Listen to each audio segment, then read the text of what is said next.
All right, well, welcome again to the Kentucky Monthly Climate Perspective on Drought and Hydrological Conditions.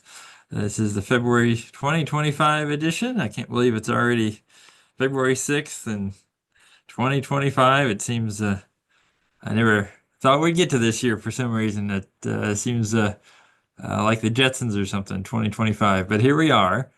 And this webinar series is presented by the Kentucky Climate Center at Western Kentucky University, in partnership with the National Integrated Drought Information System, or NIDIS, and in coordination with the Midwest Drought Early Warning System.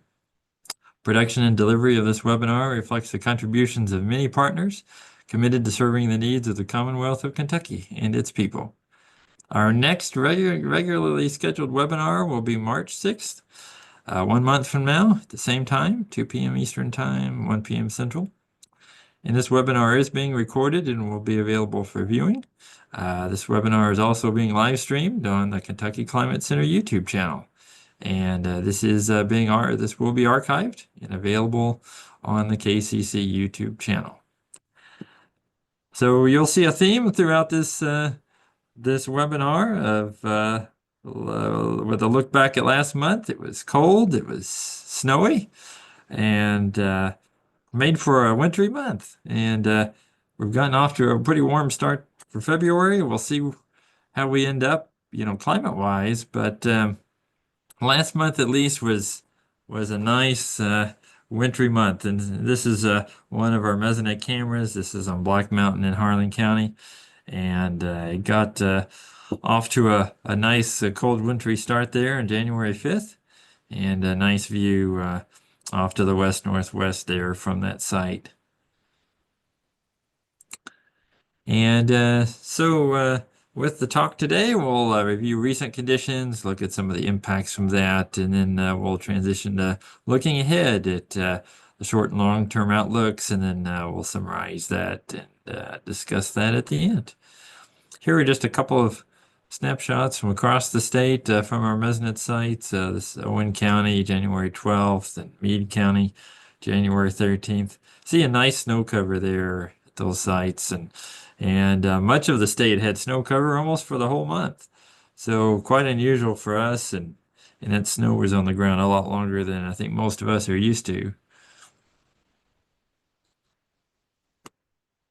So here's another photo. If you look down in the lower right there, you see a deer. Those are actual live deer in those images. This is Lawrence County, January 14th, and deer looking out over the city. And nice photo there. That's at 4:37 UTC time in Lawrence County. And here's another one in Johnson County, just to the south, another deer photo. This is January 20th. And again, those deer get pretty hungry in the wintertime and they're out foraging in the snow. And pretty good deer there if you zoom in on this one at the lower bottom of the screen. So again, a nice snow cover for a lot of the state, which made for a pretty cold month, or rather the cold month led to a lot of that snow. And starting off with the temperatures here for January, we see that we were quite cold for the month.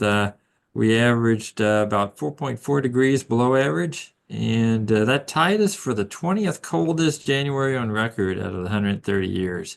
And if it hadn't been for those last few days of the month, we would have been even colder and higher on that list. But as it was, we ended with a few warm days that warmed us up. We were looking at something like 7 or 8 degrees below average. So a big difference there. So we still ended at 4.4 degrees below. And if you look across the state, that ranged from 3.1 degrees below average in the west to 5.5 degrees below in the east. And if you look at the maximum and minimum temperature departures from the month, we actually see it was the minimum temperatures that were the most below average, which is counter to what we've observed in most months recently. In fact, this is the first month below average that we've had in some time, if I remember that correctly. And then when we expand that to include December, so far this winter, just looking at December and January, we actually still are below average. We're zero point 0.7 degrees below normal for the winter so far, and that ties us for the 77th warmest. So fairly close to average. Um, but if you look across the state, we were zero point 0.3 degrees above average for the Western Climate Division, and then the rest of the state was below, although the central region just zero point 0.1 degree below average, zero point 0.8 degrees below across the bluegrass, and then 1.6 degrees below for the east, the far eastern Appalachia. So far this winter, we're still below average, and as we'll see in a minute, above normal precip. And again, the snow came in several waves, depending upon where you lived in Kentucky. This first batch that came through hit much of the state, combined with a lot of ice. This is a picture from our Shelby County, one of our Shelby County sites. Nice thick snow cover there. Pretty heavy snow in that image.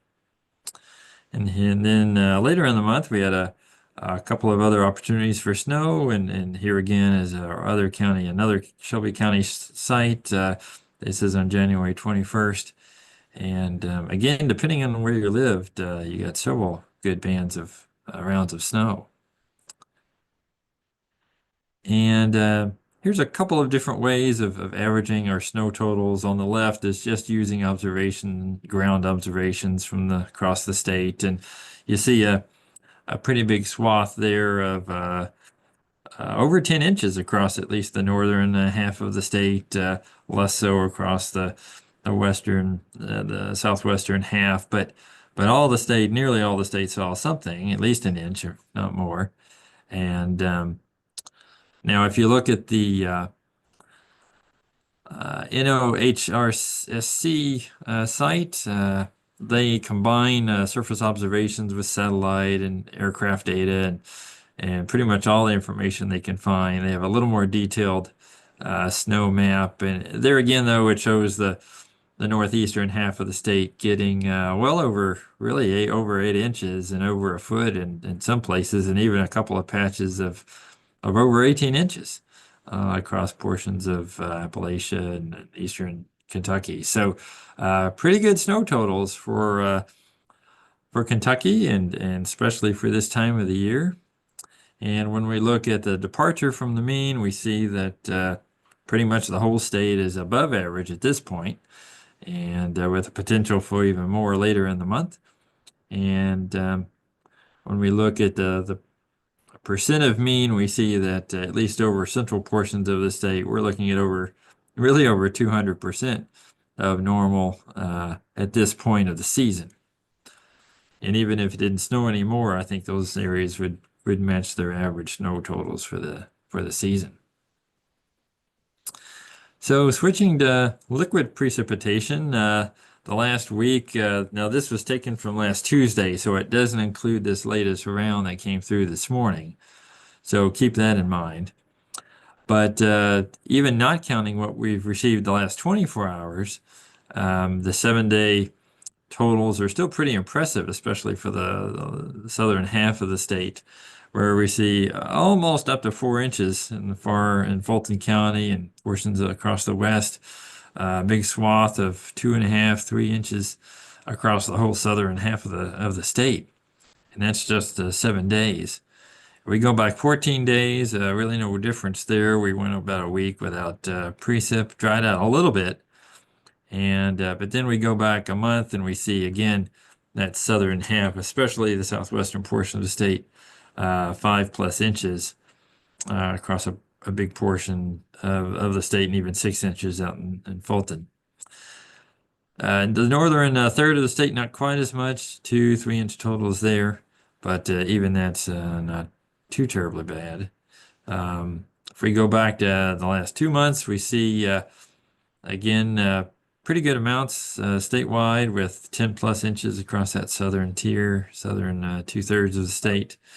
And we go back 90 days and really healthy amounts, 15+ inches across the west and 12, 13 inches across most of the state. So the last 3 months have had some pretty healthy rain amounts, which is good to see. If we look at January on the left side, we see that we averaged 3, 4, 5, even up to 6 inches across a good portion of the state. That's well above normal for most of the state. Only the very small portions of south central Kentucky uh, remain dry, as well as maybe around the Cincinnati area, points just to the east of there. But for the most part, the state was above average. And when we include December in that, looking at the winter so far, we see again statewide totals, pretty healthy totals across the state, at least 5 inches, if not approaching 10 in the west.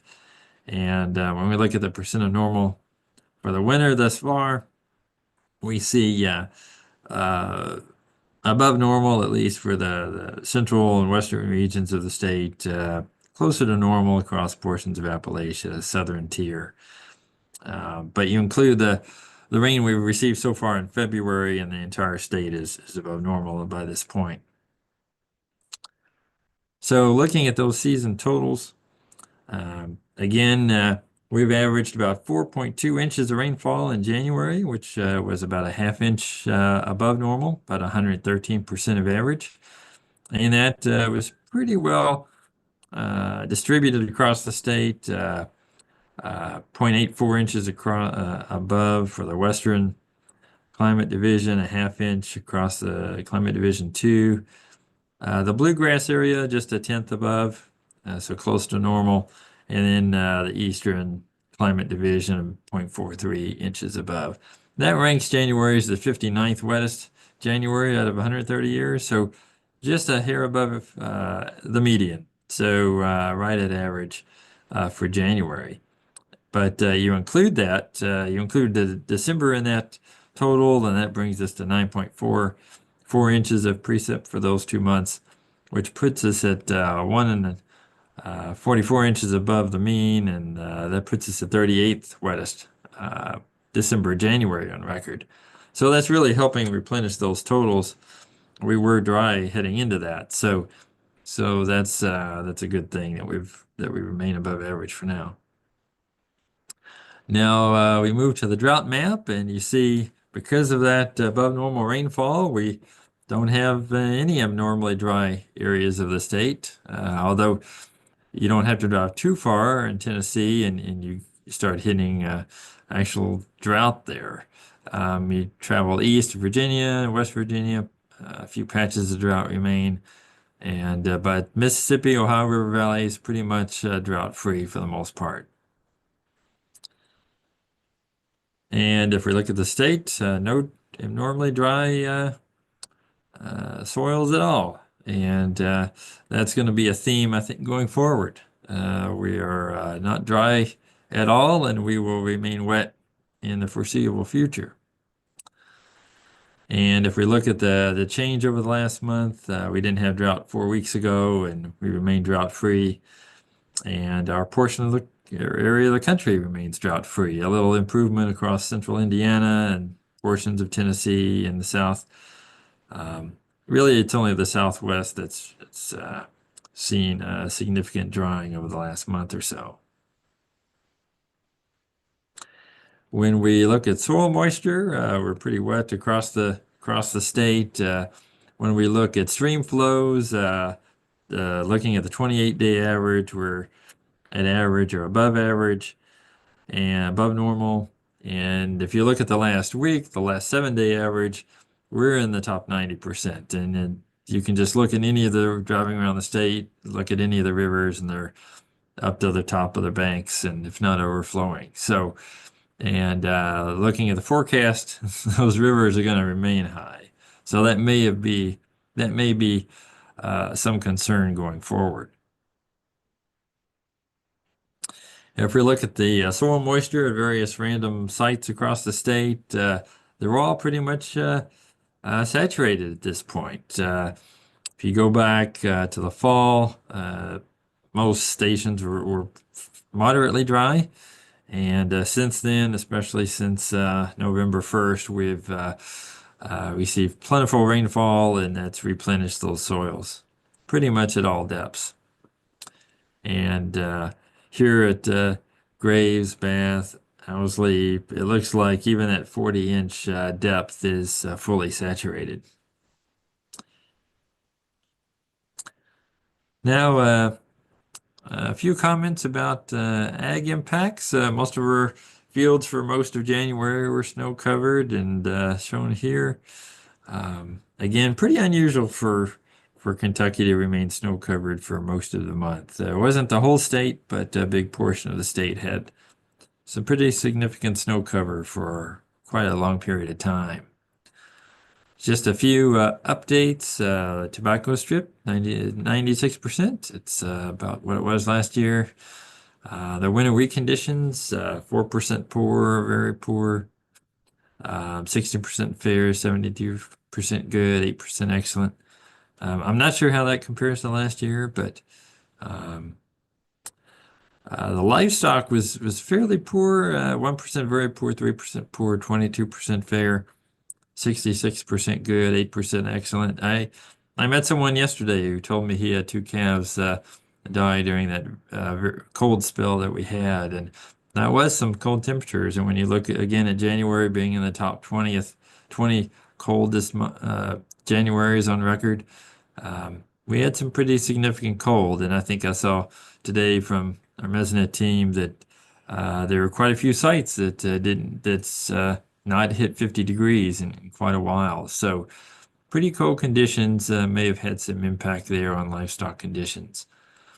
Hot, dry conditions, of course, late last summer and early fall caused a lot of farmers to supplement grazing with hay earlier than normal. So there was some concern about that. And of course, with the cold temperatures and snow cover, there was no pasture regrowth in January, not even here in Bowling Green that I could tell. And we didn't have the snow cover that a lot of the state had. So the current hay supplies rated is 2% very short, 18% short, 76% adequate, 4% surplus. So just 4% surplus, and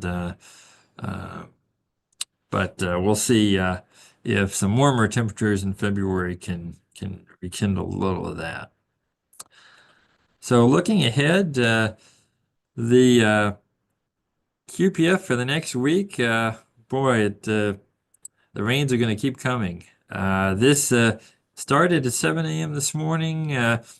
Looking ahead, it didn't really include a lot of the rain, of course, that we got yesterday. So most of, may include some of the rain today, but most of this forecast is for next, early next week, and we'll see how that pans out. But as of right now, it looks like a fairly very wet, not wet, week ahead.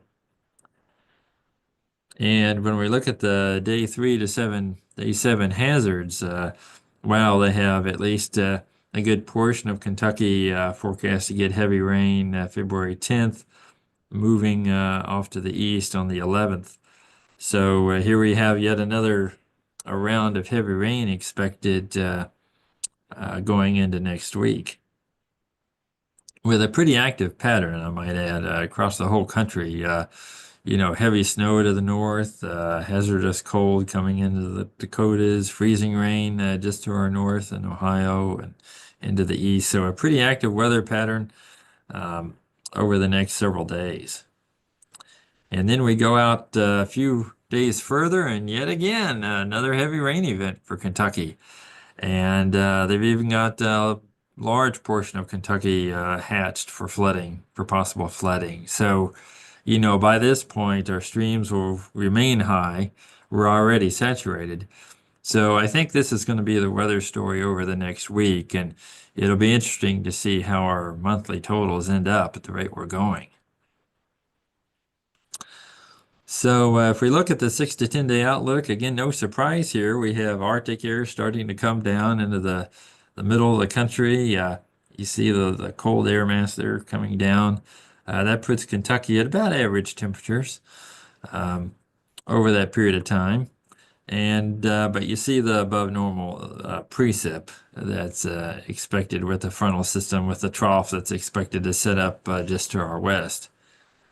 Now we go out 8 to 14 days. You see we're in the averaged, slightly above average temperatures expected, but above normal precip. And again, that's just a reflection of that southerly air bringing that moisture up with it, and more rainfall.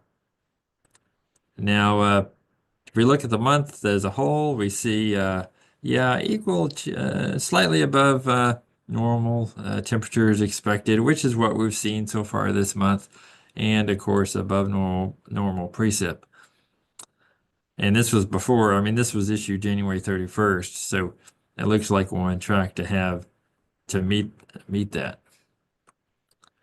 And if we go out now looking at our spring, March, April, May, pretty much a continued pattern of slightly above normal temperatures, but maybe above or maybe even much above normal precip, the way it looks.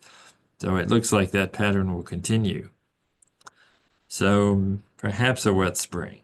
We'll see. Now, if we look out for the full year ahead as far as temperatures, it looks like temperatures will remain warm, if not slightly, well, normal to above normal. Temperatures heading into the summer and through the fall. Looks like normal temperatures, or at least equal chances for above or below normal temperatures. And then heading into next winter, it looks like, again, they're forecasting above normal temperatures.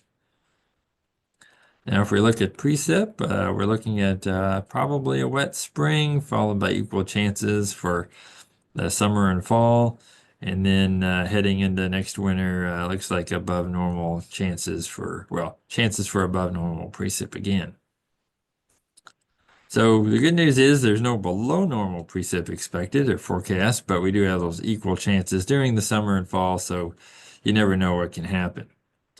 Now, if we switching to INSO, we are currently in a La Nina watch, but it is a weak La Nina.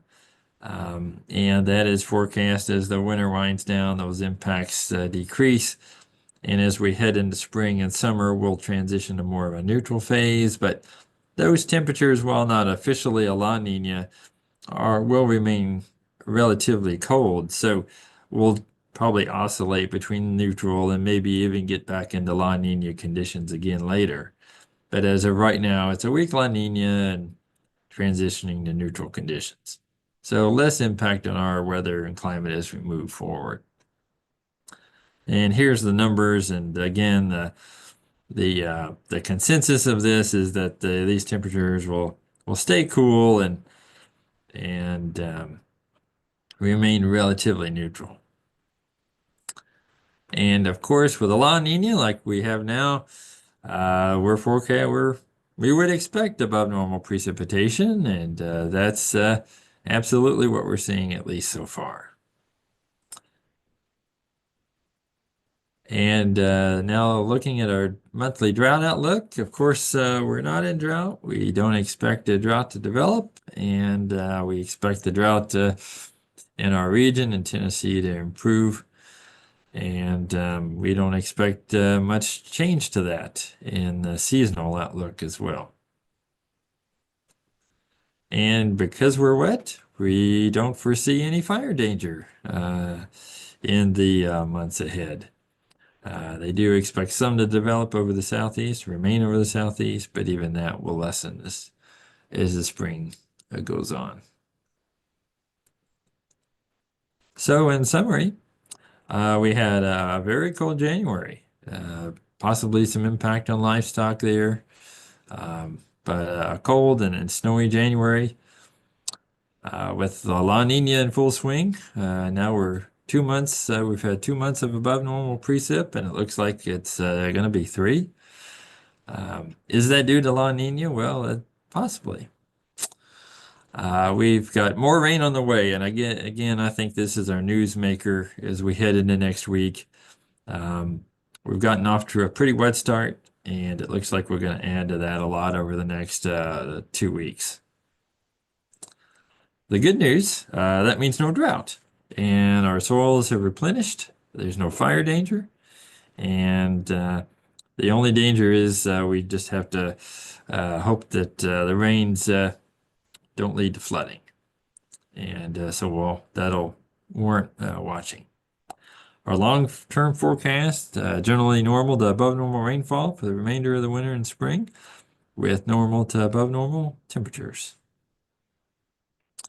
But I do think, despite that, we'll have some cold spells, the way it looks.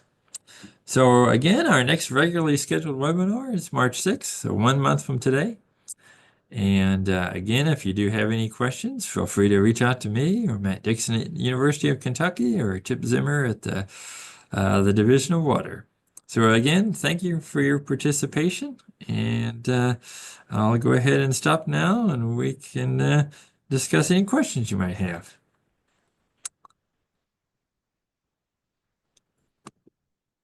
All right. Well, any questions? I guess I went through that a little fast, but some pretty common themes there. Snowy January, and it looks like a wet February so far. Matt, did you have anything to add from the ag side?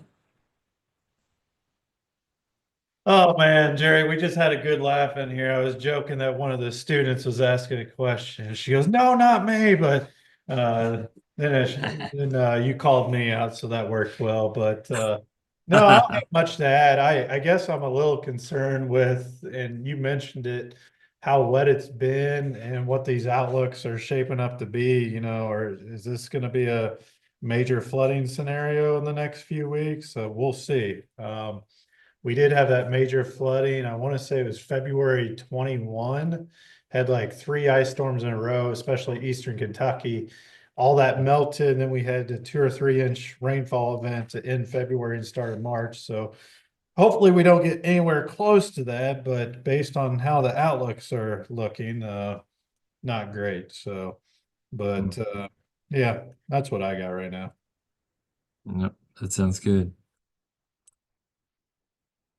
And Chip, anything to add from the Division of Water side, especially with, I know the river levels are pretty high right now, um, and the forecast does look rather wet.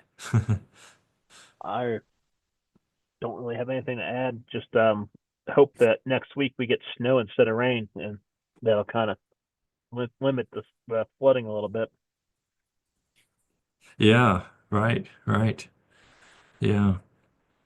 Even last night, I've heard of some reports of sleet getting mixed in with some of that rain up near the Cincinnati area, and I know in Lexington, I was in Lexington yesterday. It was pretty cold in the mid 30s, and it was 50 by the time I got back to Bowling Green. So, or even 60, I think it was closer. It was with that warm front lifting north, but Yeah, it was like 36 degrees with a thunderstorm. It was yeah. yeah, that's about as bad as it gets. You'd rather it was all snow at that point. Any questions? Any questions at all?